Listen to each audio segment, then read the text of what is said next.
تمہارا to nation کی theory ناکام ثابت ہوئی. تمہارے پاس گڑبڑ ہے، بلوچستان میں گڑبڑ ہے. تمہارے پاس TTP کا مسئلہ ہے، تم اس کی طرف دیکھ لو. ورنہ یاد رکھو بہت سے کاروائی ہو سکتی اور ہوگی انشاءاللہ تعالی. کہ ہم یہ دیکھ رہے ہیں، بلکہ برسوں سے دیکھ رہے ہیں کہ پاکستان سے ٹرینڈ یافتہ دہشت گرد ہمارے وطن عزیز میں آ کر یہاں پر دہشت گردی کرتے ہیں اور کئی معصوم لوگ اپنی جانیں اس میں گنوا چکے ہیں. پلوامہ ہم نے دیکھا، اوری ہم نے دیکھا، پٹھان کوٹ ہم نے دیکھا. پچھلے سال جولائی میں ویشنو دیوی کے قریب ایک مقام پر 7 ٹورسٹ سیاح کو مار دیا گیا. یہ بڑا ہی افسوسناک واقعہ ہے کہ دہشت گرد آ کر خواتین اور بچوں کو الگ کرتے ہیں، مرد لوگوں کو الگ کرتے ہیں، ان سے ان کا مذہب پوچھ کر، اور اگر وہ مسلمان نہیں ہے تو ان کو گولی مار دیے. یہاں پر علماء کرام تشریف فرما ہے، وہ مجھ سے بہتر اور مجھ سے مؤثر طریقے سے آپ کو سمجھا سکیں گے کہ دین اسلام میں کتنا بڑا گناہ ہے کسی کو قتل کرنا، مگر اس طرح سے حرکت کرنا اور پھر گولی مار کر ان کی تصاویر نکالنا، سیلفی نکالنا، یقیناً یہ لوگ انسان کہلانے کے لائق نہیں ہیں. ہم جتنی بھی اس کی مذمت کریں وہ کم ہے.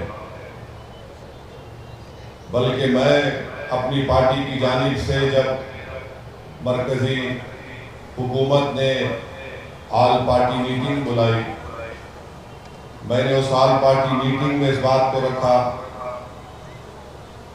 کہ اقوام متحدہ کے سیکورٹی کونسل کا ریزولوشن ہے جو 9/11 کے بعد سیکورٹی کونسل نے اس کو اپنایا تھا، جس میں 4 نکات دیے گئے.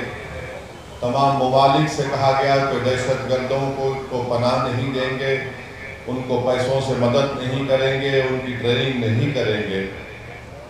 مگر برسوں سے پاکستان اپنے ملک میں دہشت گردوں کو ٹریننگ دیتا ہے بھارت کے خلاف.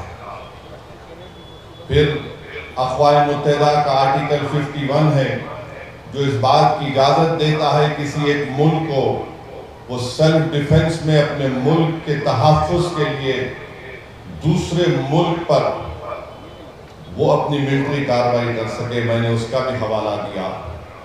اور یہ آرٹیکل 51 صرف ملک کے خلاف نہیں بلکہ جس ملک اس اپنے ملک میں دہشت گردوں کو پناہ دیتا ہے، جس کو انگریزی میں نان اسٹیٹ ایکٹر کہتے ہیں، یہ LET پاکستان کی حکومت کی ISI کی ایک ناجائز اولاد ہے. اور پھر آپ یہ بھی جانتے ہیں کہ ہمارے بھارت کے سنویدھان میں آرٹیکل 355 ہے جو اس بات کو کہتا ہے کہ مرکزی حکومت کی ذمہ داری ہے کہ کسی ریاست میں اگر باہر سے حملہ ہوتا تو اس کو روکے. اور بین الاقوامی قانون ہم کو اس بات کی اجازت دیتا ہے کہ ہم پاکستان کی ایئر فورس، پاکستان کی نیوی کا بلاکیٹ کریں، اور کرنا بھی چاہیے. ہم کو اس بات کی اجازت دیتا ہے کہ ہم انٹرنیٹ کا ان کا اس کو جیم کریں، ہیکنگ کرائیں ہمارے ایتھیکل ہیکرز کے ساتھ جو اس ملک میں بڑے پیمانے پر ہیں.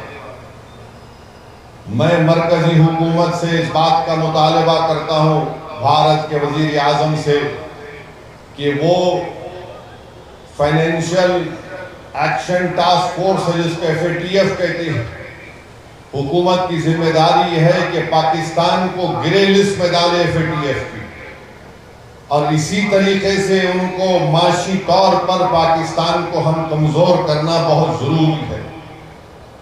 اور جو لوگ آج پاکستان میں بیٹھ کر بکواس کرتے ہیں، میں ان سے کہنا چاہ رہا ہوں کہ آپ بھارت سے آپ کا وقت آدھا گھنٹے پیچھے ہے. اب جیسا یہاں 6:15 ہو رہے ہیں، وہاں پر 6:45 ہو رہے ہیں. مورو آدھا گھنٹہ پیچھے نہیں ہے، وہ آدھی صدی بھارت سے پیچھے ہے. اور یہ بار بار یہ غلط بات وہاں کے لوگ کرتے ہیں. ارے ہمارے ملک کا بجٹ جو ہے، تمہارے ملک کا بجٹ ہمارے ملٹری کے بجٹ کے برابر نہیں ہے. تم برابری کرنا تو دور کی بات. تم اگر اسی طرح کرتے رہو گے، یہ بار بار پاکستان یہ کہتا ہے کہ ہم نیوکلیئر بام ہمارے پاس ہے، ایٹمی بام ہے. یاد رکھیے، اگر آپ کسی ملک کے اندر جا کر معصوم لوگوں کو ماریں گے تو کوئی بھی ملک خاموش نہیں بیٹھنے والا ہے، چاہے حکومت کسی کی بھی ہو. مگر اس طرح سے آ کر ہماری بھارت کی سرزمین پر حملہ کرنا اور مذہب پوچھ کر کسی کو گولی مارنا، تم کون سے دین کی بات کر رہے؟ تم تو خوارج سے بدتر ہو. تم تو آئیسس کے جانشین ہو جو حرکت کیے ہیں. تو میرے عزیز دوستوں اور بزرگوں، ہم ہمارے ملک کے وزیر اعظم سے بھی کہیں گے کہ جب کشمیر ہمارا اٹوٹ حصہ ہے اور رہے گا انشاءاللہ، تو کشمیری بھی ہمارا اٹوٹ حصہ ہے.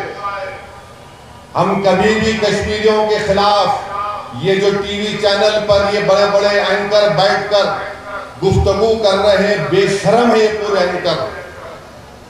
اگر کشمیر ہمارا اٹوٹ حصہ ہے اور رہے گا تو کشمیری بھی ہمارا اٹوٹ حصہ ہے. کیسے ہم ان پر شک کر سکتے ہیں؟ وہ کون تھا جو دہشت گردوں سے ان کا ہتھیار لیتے ہوئے جس کی جان چلی گئی؟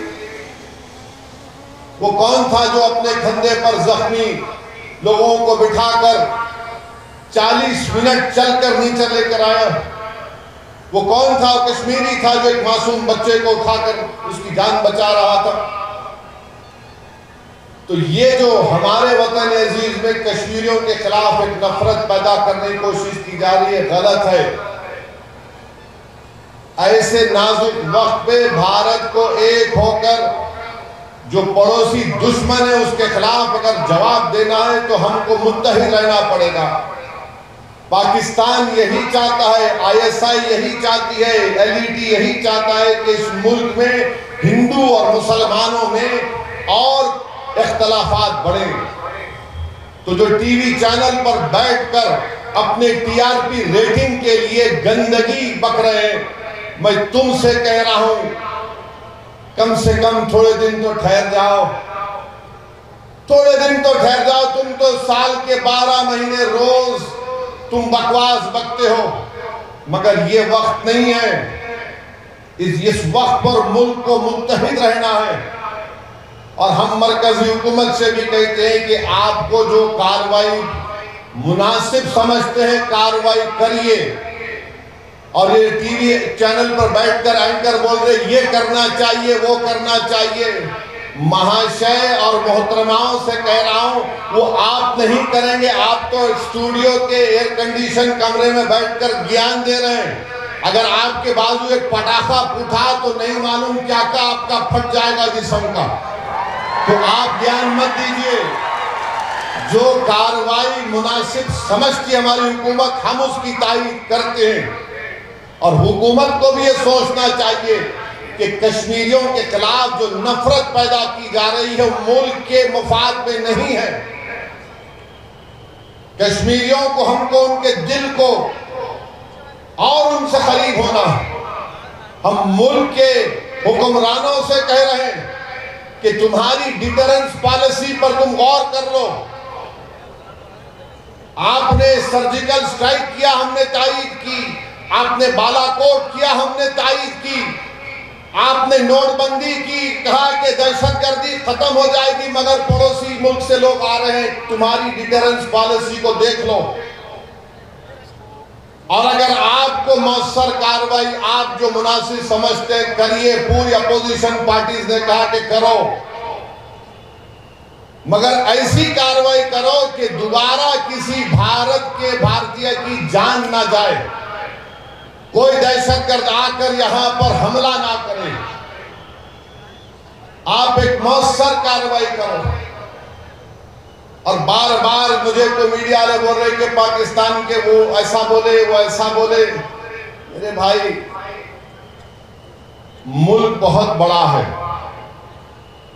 میں نے آپ سے کہا کہ پاکستان ہم سے آدھی صدی پیچھے ہے. تم کچھ نہیں بنا سکتے وہاں پر. نہ تم دوا بنا سکتے, نہ تم وہاں پر ٹائر بنا سکتے, اور تم بڑی بڑی باتیں کرتے ہو. اور تمہارا ہی وزیر دفاع کہہ دیا کہ مغربی طاقتوں کے گندے کھیل کا ہم حصہ بنے. تم ان کے گندے کھیل کا حصہ بنے ہو, مگر اگر تم بھارت سے گندا کھیلو گے تو اسی گندگی میں تم زندگی بھر رہو گے. یاد رکھو ہماری اس بات کو, بھارت میں جو مسلمان ہیں, ہندو ہیں, عیسائی ہیں, دلت ہیں, آدیواسی ہیں, ہم اپنے سیاسی اختلافات ہیں اور رہیں گے, مگر یہ ملک نہ بی جے پی کا ہے نہ اسد الدین اویسی کا. یہ ملک 133 کروڑ جنتا کا ہے, اور اگر کوئی اس ملک کے خلاف اس طرح کے دہشت گردی کرے گا تو ملک ایک شیشہ پلائی ہوئی دیوار کی طرح پہلے بھی کھڑا تھا اور آج بھی کھڑا ہے. تم ہمارے اتحاد کو توڑ نہیں سکتے. ہمارے بزرگوں نے 47 میں جنا کے پیغام کو اپنی جوتی پر رکھ کر اس کو ٹھکرا دیا تھا.